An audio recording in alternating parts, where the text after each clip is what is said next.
सभी साथियों को संगम नमामि। सबका मंगल हो, सबका कल्याण हो, सब सुखी रहे। संत कबीर साहब और दूसरे हमारे संतों को मेरा नमन है। देखिए, कबीर साहब ऐसे समय अवतरण हुए था उनका जब देश में जाति धर्म वर्ण व्यवस्था जोरों पर थी और छुआछूत का बोलबाला था। इसको खत्म करने के लिए कबीर साहब ने भक्ति मार्ग चुना, सबको प्रेम का संदेश दिया कि सभी एक ही परम शक्ति की संतान हैं, सभी एक हैं, सबको मिलजुल कर प्रेम से रहना चाहिए। तो उन्होंने भक्ति का मार्ग अपनाया, खुद को उन्होंने अपने आप को उन्होंने मिटा दिया। कहा कि जब मैं था तो हरि नहीं, अब हरि हैं तो हम नहीं। जब मैं था हरि नहीं, अब हरि हैं हम नहीं।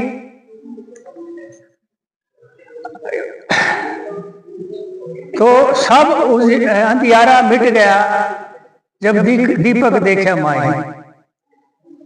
तो ये मैं और मेरा जो है यही वादा है, ये एक अहंकार है मैं और मेरे का, और इसीलिए हम एक दूसरे को अलग अलग समझते हैं, जबकि हम सब एक ही हैं, अलग नहीं हैं। तो जब अहंकार आ जाता है तो अपने आप को आदमी आधुनिक समझने लगता है कि मैं ज्यादा जानता हूं। आज इसी वजह से तो हम इकट्ठे नहीं हो रहे। सबके अंदर पद प्रतिष्ठा मंच माला न जाने क्या क्या लालसा भरी पड़ी है, और समाज के टुकड़े टुकड़े हुए जा रहे हैं, एक के बाद एक टुकड़ा। 29 लाख टुकड़े तो हमारे हो गए, संगठनों ने कर दिए। कुछ जो है हमारी पार्टियां हैं, एक के बाद एक पार्टी बनी है, और भी यही कह रहे हैं बहुत लोग। जैसे अभी एक साहब ने बोला कि भाई राजनीति में नहीं जाएगा। राजनीति में तो पहले से ही है हम। 131 हमारे सांसद हैं, 7-8 हजार हमारे विधायक हैं, 29 लाख हमारे संगठन हैं। एक आध पार्टी और बना लोगे तो क्या हो जाएगा? किसको राजनीति में लाओगे? आपकी 4-5 पार्टियां तो हैं, हमारी नजर में हैं आप इस वक्त, अब उनमें से किसको लाओगे आप? तो ये तो टुकड़े हो रहे हैं हमारे। तो हमें संग में आना है, यही संदेश कबीर साहब, रविदास साहब, बाबा साहब यही तो संदेश दे गए थे, आप इकट्ठे हो जाओ। और इकट्ठे होने के बजाय हम बिखरते जा रहे हैं। भाई देखो, अकेला आदमी कुछ नहीं कर सकता, अकेले आदमी की कोई वैल्यू नहीं है। आप बाजार में गए हैं, आपने एक दुकानदार से केले खरीदे, तो केले जो हैं वो 2 तरह के दुकानदार रखे हुए हैं, एक टूटे हुए हैं, एक पेटी में, एक गुच्छे में है। वो सस्ते दे रहा है टूटे हुए, उसी गुच्छे से टूटे हुए सस्ते दे रहा है आपको, आप नहीं लेंगे। आप वही गुच्छे वाले केले खरीदेंगे, क्योंकि जब वो गुच्छे से अलग हो गए तो उनकी वैल्यू घट गई। इसी तरह हमारी वैल्यू घटी हुई है। अब अकेले हम क्या कर सकते हैं? कुछ भी नहीं कर सकते। झाड़ू बिखर जाए तो कूड़ा है, और उसी झाड़ू को बांध दिया जाए तो वही कूड़े को साफ कर देती है। तो हमने बांधना है हमने, बिखरना नहीं है। आप अंगीठी में कोयला देखा होगा आपने, जलता हुआ, सारे इकट्ठे कोयले कैसे चमकते हैं। अगर एक कोयले को बाहर निकाल दो वही काला हो जाएगा, कोई चमक नहीं रहेगी। तो हमारी चमक है कहाँ? इसलिए नहीं है, संख्या में इतने ज्यादा होते हुए भी हमारी चमक नहीं है कि हम इकट्ठे नहीं है। तो जितने भी हमारे महात्मा सब ने हमें यही संदेश दिया है, भाई प्रेम से रहो, मिलकर रहो।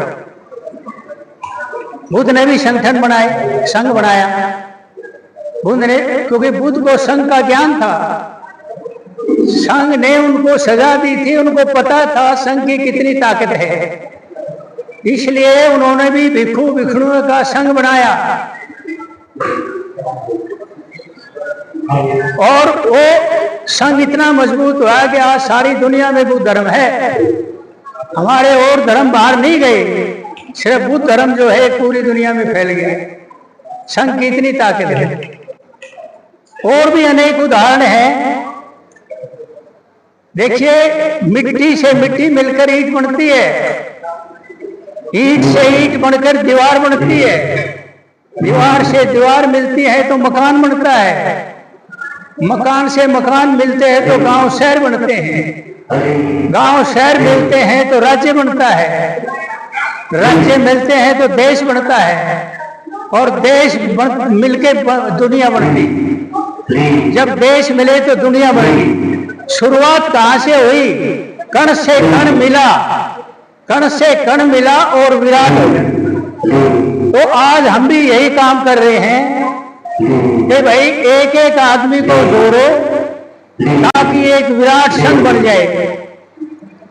देखिए, संघ सुरक्षा की गारंटी देता है, संघ हमारे अधिकारों की रक्षा करता है, संघ हमें भाईचारा सिखाता है।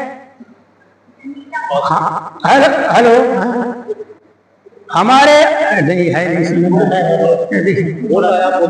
हेलो, हाँ, हमारे अधिकारों की रक्षा करता है संघ। जो अधिकार चले गए हमारे, वो वापस दिलाता है संघ। तो ऐसे संघ को आप आदर नहीं दे रहे। 5 साल से इस संघ को जोड़ने में लगे हुए हैं, लेकिन जो उम्मीद हमें थी वो अभी पूरी नहीं हुई है, 50% भी नहीं हुई। संघ में करना क्या है भाई? इकट्ठे बैठना ही तो है, कोई खर्चा नहीं, या तो कोई चंदा लिया जाता नहीं, या कोई पद प्रतिष्ठा नहीं, या कोई मंचमाला नहीं।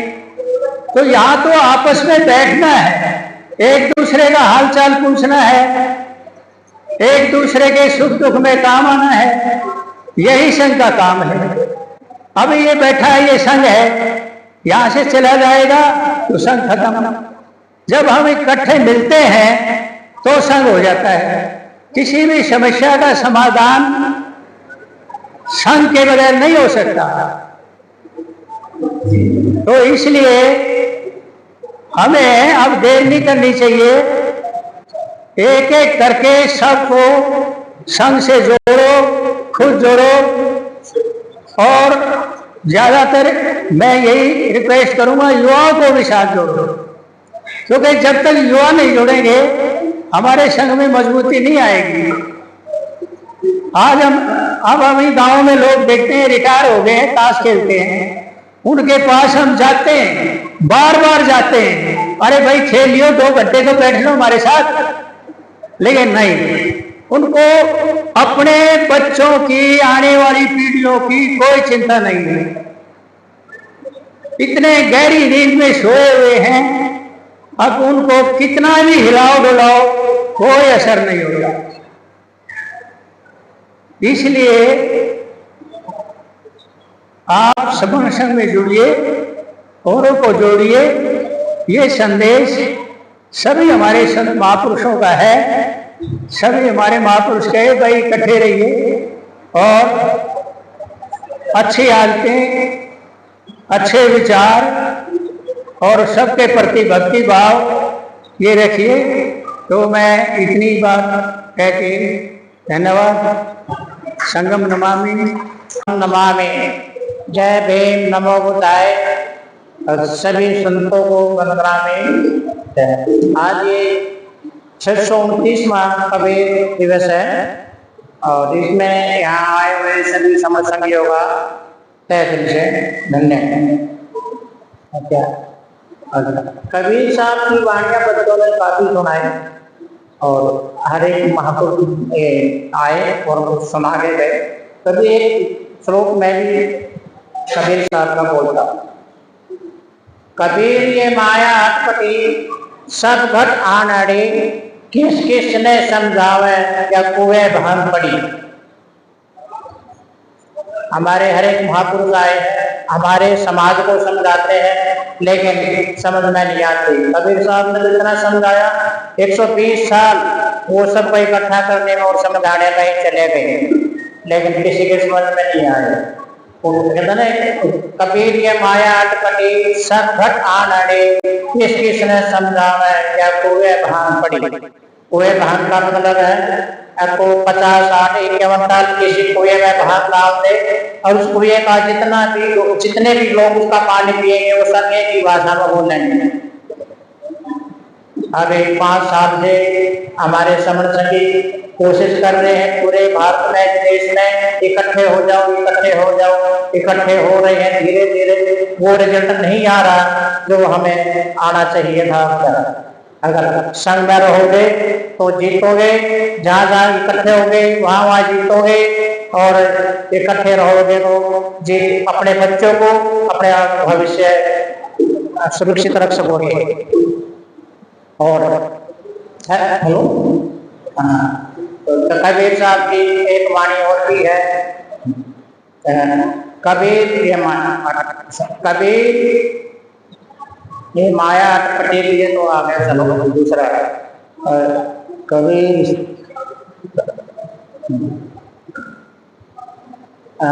दूसरा मैं बहनों को बताता हूँ कि संघ में रहने से जैसे हमारे शरीर का रोम सबसे छोटा है, इसमें जो बाल उगते हैं वो रोम से भी छोटे हो गए, इतने कमजोर होते हैं वो कि हम नहाते धोते हैं और उसमें भी वो उड़ जाते हैं, निकल जाते हैं। लेकिन सभी बालों को इकट्ठा करके एक जूड़ा बनाती है बहन जी और उसमें कपड़ा बांधती है तो उसमें भी इतनी ताकत आ जाती है, अब वो हमारी खोपड़ी की ढाल बन जाती है, हमारे शरीर की सुरक्षा बन जाती है।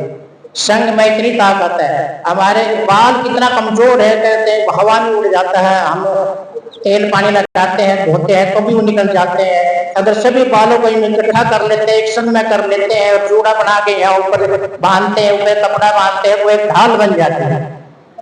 संग में इतनी